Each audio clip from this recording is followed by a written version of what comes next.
얼마 전에 영국에서 이런 과학 기사가 났습니다. 우리 코로나가 시작되면서 사람들이 마스크를 쓰기 시작했잖아요.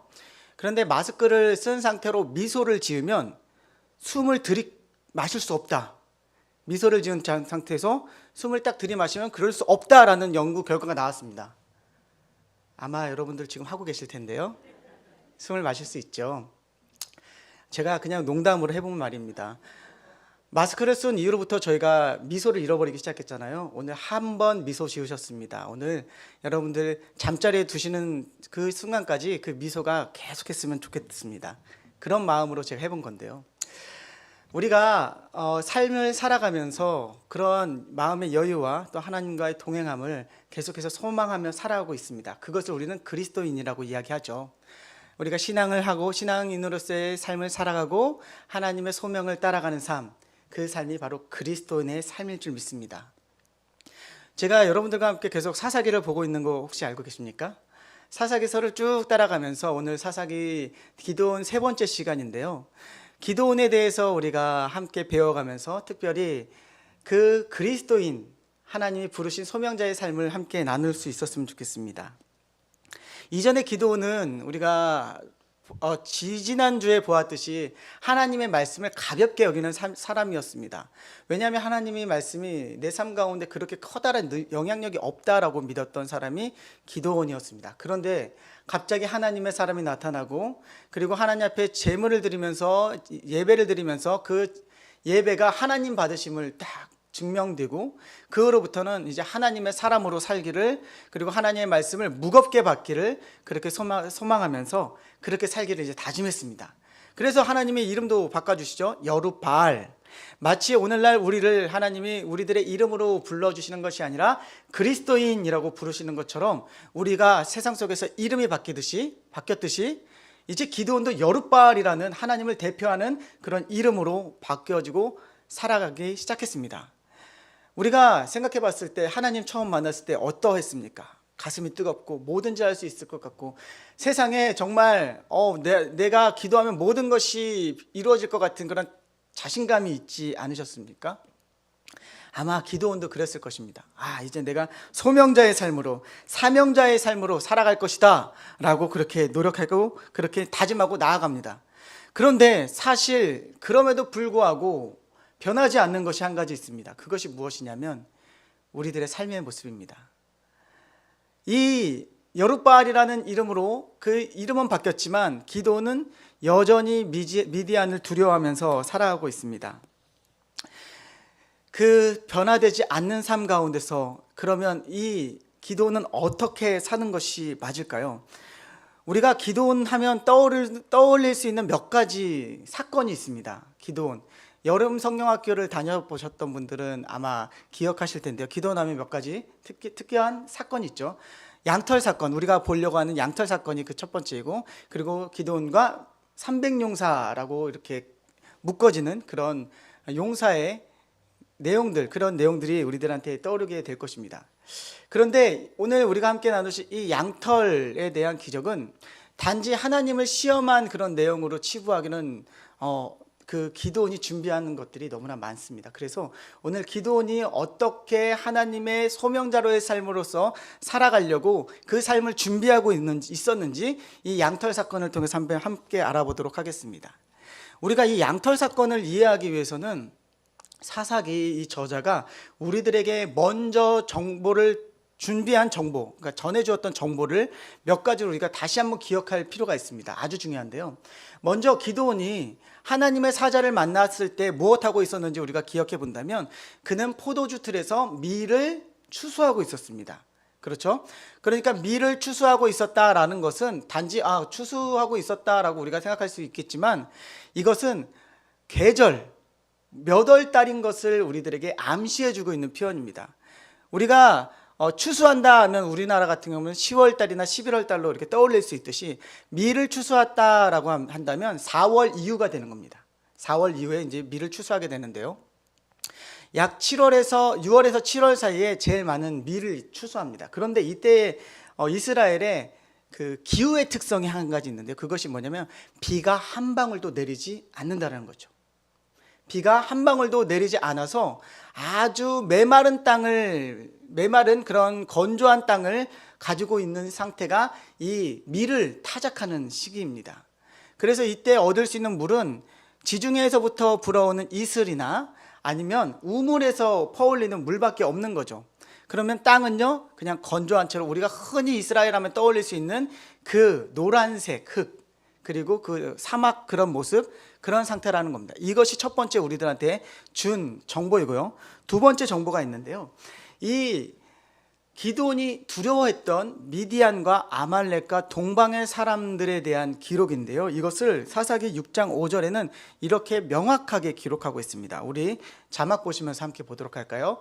이는 그들의 짐승과 장막을 가지고 올라와 메뚜기 같이 많이 들어오니 그 사람과 낙타가 무수함이라. 그들이 그 땅에 들어와서 멸하려 하니. 이것이 아말렉과 지금 이스라엘을 압제하는 적들의 모습인데요. 이들이 가지고 온 동물이 하나 있습니다. 그것이 무엇이죠? 낙타입니다. 낙타. 낙타는 당시에 칼과 창으로 이렇게 걸으면서 싸웠던 이스라엘 사람들한테는 아주 무시무시한 전쟁 도구가 됩니다. 오늘날로 치면 탱크 정도로 표현할 수 있겠는데요. 왜냐하면 이 낙타가 달리기 시작하면 몇 킬로 정도 나올 거라고 생각하십니까? 낙타가 막 뛰기 시작하면 약 60에서 70킬로가 나온답니다. 쉽게 생각하면 양정초등학교에서 낙타가 우리 교회까지 뛰기 시작하면 5분 안에 도착합니다. 약 2분 정도면 충분히 도착할 수 있는 거리가 되는 거죠. 그러니까 그 이스라엘은 이런 낙타가 없었기 때문에 이들이 무서운 거죠. 낙타는 아주 빠르게 기동할 수 있는 그런 전쟁 도구로서 사용이 되고 있었다라는 것을 오늘 우리들에게 또 알려주고 있습니다. 그리고 세 번째 하나의 정보가 더 있는데, 지금 이 기드온이 살고 있었던 동네가 오브라라는 동네라는 이름이 나와 있죠. 우리 오브라 하면 잘 모르겠죠. 그런데 우리가 흔히 딱 이렇게 가운동 하면 떠올리는 그런 이미지가 있지 않습니까? 이스라엘에도 오브라 하면 떠오르는 이미지가 있습니다. 오브라는 므낫세 지파에 속해 있었던 땅이고 동네 이름이고, 그 오브라에는 커다란 평원이 있었습니다. 평원. 그러니까 밀리 추수되어지는 커다란 평야가 있었는데 이스르엘 평원이라고 합니다. 이스르엘. 이스라엘은 대체로 산 위에서 살았기 때문에 평야를 갖지 않았습니다. 못했어요. 그런데 유일하게 가지고 있었던 대평원이 있었는데 그게 이스라엘 평원입니다. 그런데 이 이스라엘 평원의 특징이 뭐냐면, 우기 때, 그러니까 11월 이후부터 비가 내리기 시작하는데 우기 때 산에서부터 토양들이 이렇게 흘러내려옵니다. 곱디고 온 토양들이 비와 함께 쓸려 내려오고 낙엽도 쓸려 내려오고 동물 사체도 쓸려 내려와서 그 평야를 고르게 이렇게 평평하게 만들죠. 그러면서 거기서 썩는 거예요. 그러면 농사가 아주 잘 되겠죠. 그렇게 해서 밀농사가 지어지는데, 이 평야의 그러니까 그 흙의 특징은 우리나라의 그 논의 특징이라고 비슷하다고 생각하시면 됩니다. 아주 고운 그런 흙, 그리고 비가 내리면 쫀득쫀득해지고 찬흙같이 변해서 발이 푹푹 빠지는 그런 흙이라고 생각하시면 아주 편할 겁니다. 요 세 가지를 우리들한테 이미 주고 있어요. 그래서 33절에는 그때 미디안과 아말렉과 동방 사람들이 다 모여서 요단을 건너와서 이스라엘 골짜기에 지금 진을 쳤다라고 친절하게 설명하고 있는 겁니다. 자, 다시 한번 정리하겠습니다. 첫 번째 정보는 건기다. 아주 뜨거운 날이다. 그리고 그들은 낙타를 타고 왔고 이스라엘 골짜기에 있다. 그런데 이 이스라엘 골짜기가요, 건기가 되잖아요. 그러면 딱딱하게 굳습니다. 찰흙을 우리가 햇빛 밖에 놔두면 딱딱하게 굳는 것처럼 아스팔트처럼 딱딱하게 굳어서 거기서 무엇이 일어나냐면 전쟁이 일어나요. 그래서 성경에서 나오는 여러 가지 국제 전쟁들 있잖아요. 그런 전쟁들은 다 이스라엘 평야에서 일어납니다. 왜냐하면 말을 띄어야 되고 마차를 굴려야 되면 이스라엘 평야밖에 없거든요. 그래서 우리가 잘 아는 요시야 왕이 그 바로 느고를 맞이했던 장소도 바로 이 이스라엘 평야가 되는 거죠. 자, 지금까지는 이 성경이 알려주는 그런 정보를 가지고 제가 설명을 해드렸습니다. 잘 이해가 안 되시더라도 좀 그런 거 있나 보다 하고, 이것을 우리가 이해해야지 이 기드온이 왜 양털을 가지고 하나님께 나아갔는지를 알 수 있기 때문입니다. 자, 그렇다면 오늘의 주인공 다시 기드온에게 돌아옵니다. 기드온은 하나님의 말씀으로 살려고 노력하고 이제 내가 여룻발 하나님의 명령을 따라서 소명자로 살겠다라고 딱 나오는데 그의 삶의 순간순간이 어려움 가운데로 계속 나아가는 거죠. 이제는 자신이 그리스도인으로 하나님의 그 병사로 딱 큰 용사로 살려가는데 때마침 그때에 미디안과 아말렉과 동방의 사람들이 쳐들어옵니다. 좀 숨 좀 돌리고 좀 무장 좀 하고 하면은 이렇게 시간을 좀 벌면서 병사들을 좀 준비하고 하면 얼마나 좋겠습니까? 그런데 우리가 다 알다시피 우리가 은혜 받고 그 은혜로 살아가려고 한다면 갑자기 저희들의 신앙을 넘어지게 하는 그런 일들이 자주 발생하게 됩니다. 그렇죠? 그래서 교회에서 은혜가 충만한 날에, 교회 이제 말씀을 통해서 은혜 충만히 받은 날에 교회 안에서 가장 은혜가 많이 떨어져 있는 곳이 어딘지 아십니까? 주차장이라고 하죠. 주차장. 거기서 은혜 다 떨구고 다시 집으로 돌아가니 차 빼라 뭐 주차는 이렇게 했냐 뭐 하면서 그런 거죠. 그리스도인으로 살아가려고 하다 보면 우리가 뜻하지 않게 고난 가운데로 나아갈 때가 더 많습니다. 그리고 하나님의 자녀로서 살아갈 때 왜 하나님은 우리를 힘든 고통의 고난의 시간으로 밀어 넣으시는지 이해가 되지 않을 때가 많습니다. 더 잘 돼야 되고 더 잘 풀려야 되고 하나님께 영광을 돌리는 삶을 살아야 되는데 그렇게 살아갈 수 없는 우리들의 모습을 발견하게 된다는 것이죠. 이런 어려움 가운데서 이제 기드온도 살아보려고 하는데 그렇다면 우리가 이것이 정말 하나님의 뜻이라면 아말렉이 딱 도착했을 때 갑자기 천군 천사가 막 내려와서 막 돕던지 아니면 정말 하나님이 큰 소리로 거기서 막 우레를 내려서 지진이 일어나서 그들을 막 삼키던지 하셔야 되는데 하나님은 그들이 머무를 수 있도록 그 장소를 제공해 주시는 그런 모습으로 간다는 것이죠. 그럼 우리들은 어떻게 반응하게 될까요? 고통의 문제에 있어서 우리들의 반응은 대체로 그렇습니다. 하나님 어디 계십니까? 하나님, 내 삶이 이렇게 어려운데 하나님 어디 계시죠? 하나님 도대체 왜 나를 이렇게 어려운 곳으로 자꾸 인도하십니까? 내 건강의 문제, 경제의 문제, 관계의 문제, 하나님 내가 하나님의 뜻대로 살아가려고 하는데 왜 나를 더 힘들게 하시죠? 왜 하나님 나한테만 이러시는 건가요? 라고 우리는 되묻게 됩니다. 그런 것이 우리들의 모습이라는 거죠. 그런데 오늘 기드온은 그러지 않았다는 겁니다. 기드온은 그러한 어려운 상황 가운데로 이제는 나아갑니다. 이제는 정말로 전쟁을 해야 되는 거예요. 목숨을 걸고 저들과 전쟁을 해야 되는 거죠. 이 전까지는 하나님의 말씀을 들어도 그거는 내 말씀하고 전혀 상관없어. 뭐 하나님 말씀하시는지 뭐 그거 가볍게 여겼으니까 하나님 말씀하시면 좋아요. 그런데 나는 이 삶을 살 거예요. 나는 그냥 밀이나 까부를래요 했던 사람이 하나님의 말씀에 이제 순종하려고 하니까 이제 미디안하고 싸워야 되는 거죠. 아말렉과 싸워야 되는 거죠. 그들을 못 본 채 할 수 없는 거죠. 그런데 왜 하나님 안 도와주시는 거죠? 하나님이 정말 강권적으로 역사하셔야 되잖아요. 그들이 지금 그 삶의 문턱 가운데로 탁 나왔습니다. 그러자 기드온이 이제는 다른 그런 행동의 패턴을 가지고 오게 되는데요. 어떻게 되냐면 사사기 6장 34절 말씀인데요. 우리 34절에 기드온이 어떻게 반응하는지를 보도록 하겠습니다. 함께 읽어볼까요? 시작. 나팔을 불매 아비에셀이 그 뒤를 여호와의 영이 지금 누구한테 임했다고요? 기드온에게 정확히 말하면 입혀졌다라는 표현입니다. 하나님이 동행하고 있다라는 것을 이렇게 표현한 거거든요. 하나님이 이제 기드온과 동행했는데 이때 나팔을 붑니다. 나팔은 전쟁을 선포한다라는 그런 의미입니다. 그러니까 미디안에게 내가 너에게 전쟁을 선포한다라고 딱 선포한 거예요. 그러면 제가 이제 여러분들과 싸울 거예요. 제가 이제 여기 내려가면은 주먹으로 싸울 거예요 하면 여러분들 어떻게 하시겠습니까? 가만히 이렇게 앉아서 주먹 맞고 계실 건가요? 아니죠. 준비하겠죠.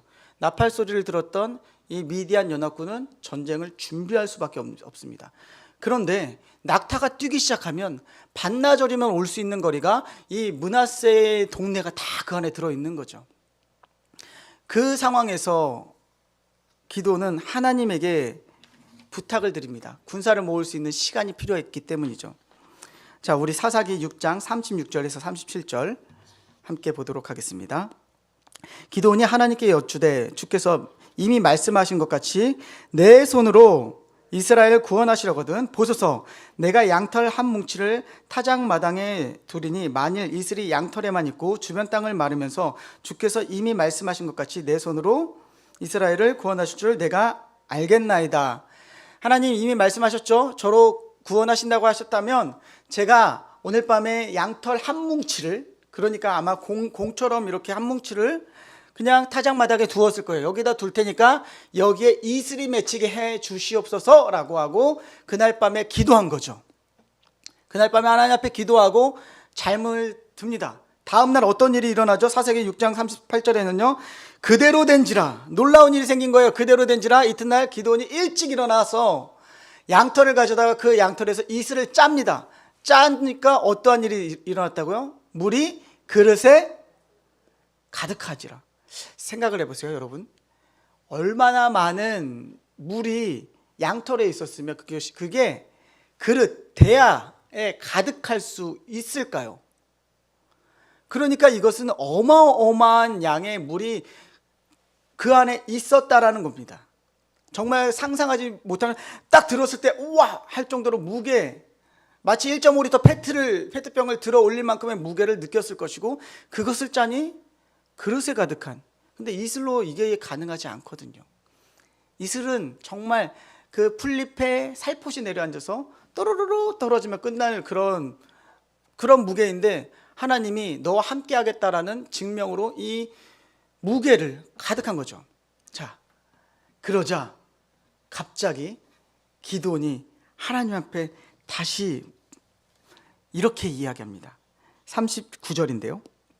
기도원이 또 하나님께 여쭈되 주여 내게 노하지 마옵소서 내가 이번만 말하리이다 구하옵나니 내게 이번만 양털로 시험하게 하소서 원하건대 양털만 마르고 그 주변 땅에는 다 이슬이 있게 하옵소서.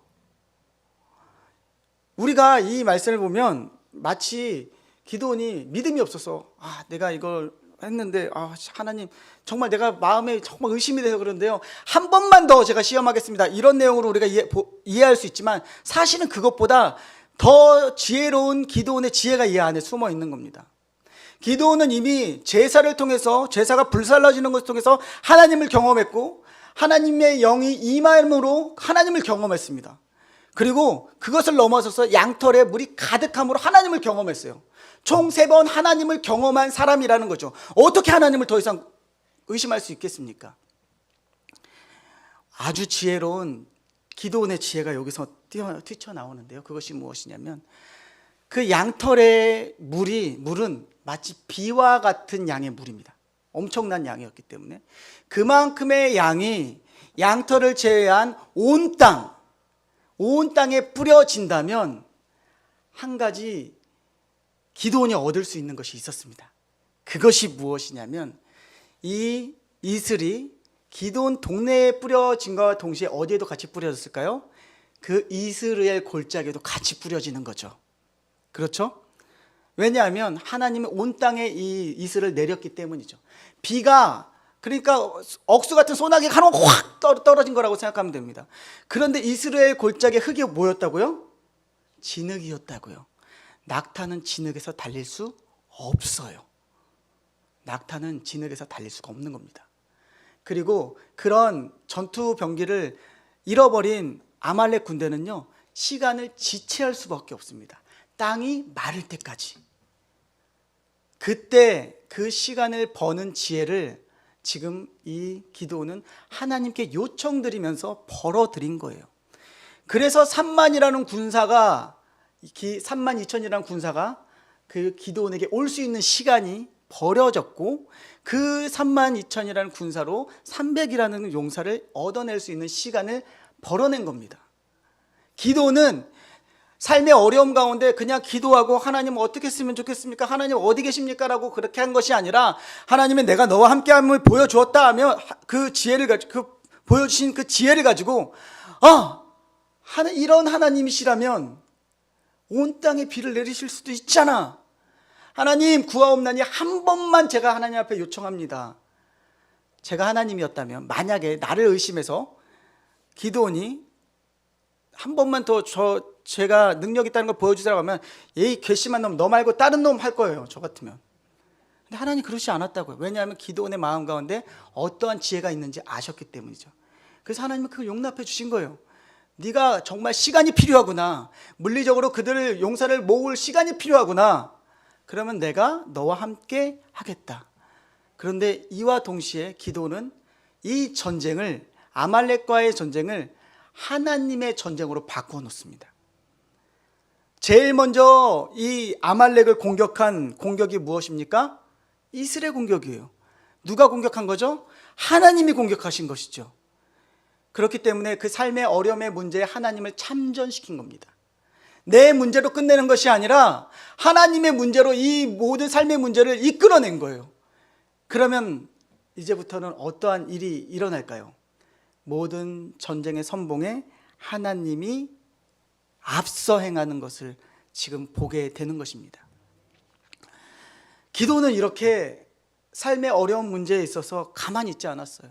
앉아서 하나님 어디 계십니까 하면서 애통해하면서 하나님 나한테 도대체 왜 그러세요?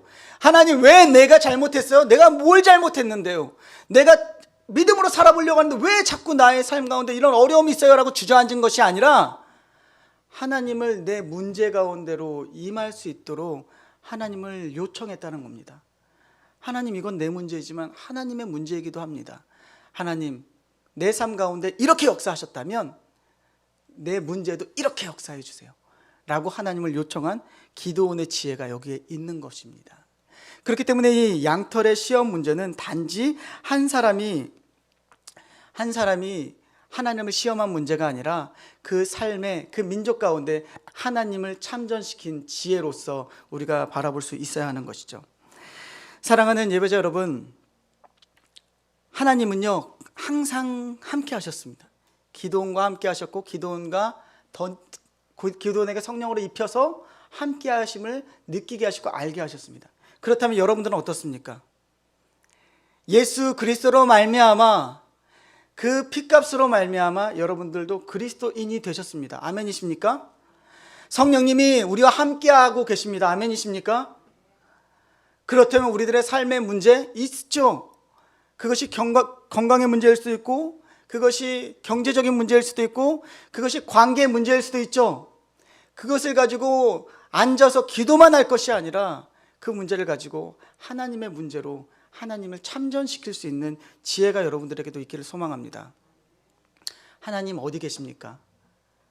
기도원이 물었다면 너보다 앞서 가 있다 라고 분명히 말씀하셨을 것입니다. 우리들의 삶의 문제에서도 하나님 어디 계십니까? 너보다 한 걸음 앞서가고 있어. 그 하나님을 발견할 수 있기를, 그래서 여러분들의 삶이 날마다 승리의 삶으로 맺혀지기를, 정말 하나님의 능력이 여러분들의 삶 가운데 능력으로 나타내시기를 예수님의 이름으로 다시 한번 축복합니다.